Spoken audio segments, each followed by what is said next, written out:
अब सरकार का यह कहना है कि 10 आदमी का काम 6 आदमी से कराओ, 6 आदमी का काम 2 आदमी से कराओ, लगे तो तनख्वाह ज्यादा दे दो, आदमी मत बढ़ाओ। ये पॉलिसी है सरकार की। तो पहले हमारे देश में 2 करोड़ 40 लाख लोग थे जिनको परमानेंट जॉब था। वो एक बार भर्ती हुए तो कम से कम 40 साल नौकरी करने के बाद ही रिटायर होंगे, माने 40 साल तो जिंदगी सुरक्षित है। और वो 40 साल के बाद भी सुरक्षित है क्योंकि उनको कुछ ना कुछ पेंशन मिलेगी, उनका पेंशन के साथ डीए भी होगा और दूसरे इमोल्यूमेंट्स मिल जाएंगे। अब वो 2 करोड़ 40 लाख में भी 2 करोड़ रह गए हैं। 40 लाख नौकरी खत्म हो चुकी हैं पिछले 12 साल में। तो 2 करोड़ लोग परमानेंट एम्प्लॉय हैं। इनमें से 15 लाख हैं वो बैंकों में काम करते हैं। हमारे देश की करीब 40-45 राष्ट्रीय बैंकें हैं, रिजर्व बैंक ऑफ इंडिया है, सेंट्रल बैंक है, स्टेट बैंक है, वगैरह वगैरह। इनमें 15 लाख हैं। फिर लगभग 17 लाख हैं जो रेलवे में काम करते हैं। फिर करीब 12 लाख हैं जो LIC, GIC और इंश्योरेंस कंपनियों में काम करते हैं। फिर कुछ 35 से 40 लाख हैं जो पब्लिक सेक्टर में हैं। आप जानते हैं हमारे देश में करीब 240 पब्लिक सेक्टर यूनिट्स हैं, जैसे भारत हैवी इलेक्ट्रिकल्स लिमिटेड है, वगैरह वगैरह। तो उनमें काम करते हैं।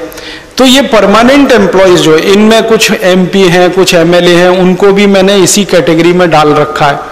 क्योंकि एक MP एक बार संसद में घुस गया तो परमानेंट ही हो जाता है। वो भले वो एक दिन भी संसद ना जाए, जिंदगी भर की पेंशन उसकी फिक्स हो जाती है। और पेंशन के साथ TADA फिक्स हो जाता है, HRA फिक्स हो जाता है, और ट्रेवलिंग अलाउंस उनका इतना जबरदस्त है जो किसी का नहीं है। तो MPs को डाल रखा है, MLAs को डाल रखा है, मिनिस्टर्स, प्राइम मिनिस्टर, प्रेसिडेंट, सब ये 2 करोड़ में शामिल हैं। माने 2 करोड़ लोगों की जिंदगी तो बल्ले बल्ले है।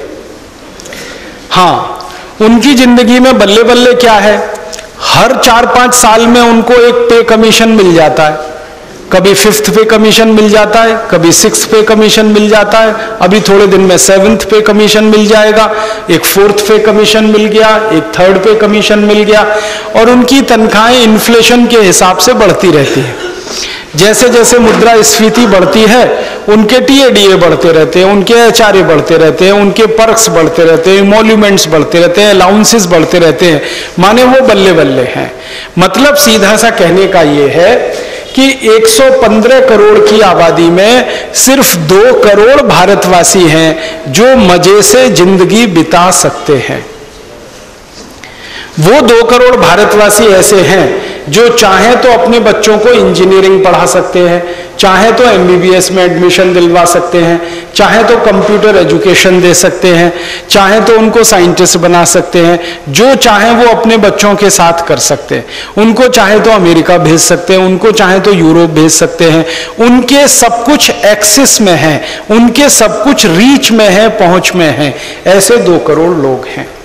तो 2 करोड़ लोगों की जिंदगी तो इस देश में सुख के साथ बीतती है। रात को सोते हैं, सवेरे उठते हैं, उनके जीवन में कई तरह के सुख हैं। लेकिन उनको दूसरे तरह के दुख हैं, उनकी बात मैं नहीं करना चाहता। मैं कहना यह चाहता हूं कि 115 करोड़ में सिर्फ 2 करोड़ भारतवासी हैं जो इस देश के नागरिक की हैसियत से जीवन बिताते हैं। एक सिटीजन होता है ना, नागरिक किसी भी देश का, तो हम उसको नागरिक कब कहते हैं, जब उस देश की सारी सुविधाएं उसको मिले, बिजली मिले, पानी मिले, हॉस्पिटैलिटी उसको मिले, एजुकेशन उसको मिले, जरूरत पड़ने पर रेल मिले, हवाई जहाज मिले, जरूरत पड़ने पर उसके बच्चों को एडमिशन मिले। ये सारी सुविधाएं जिसको उपलब्ध हो जाएं उसको कहा जाता है सिटीजनशिप, भारत की नागरिकता। तो 2 करोड़ लोगों को तो नागरिकता मिली हुई है इस देश में। बाकी 113 करोड़ का क्या, ये है मूल सवाल। आजादी के 62 साल में ये 2 करोड़ लोगों का जो वर्ग है ये तो बहुत विकसित हुआ है और सब तरह की सुविधाएं इनको मिल गई हैं। लेकिन 113 करोड़ लोगों का क्या, उनमें से 84 करोड़ लोगों को एक दिन में खर्च करने के लिए 20 रुपए नहीं है। उनका क्या, ये गंभीर प्रश्न है।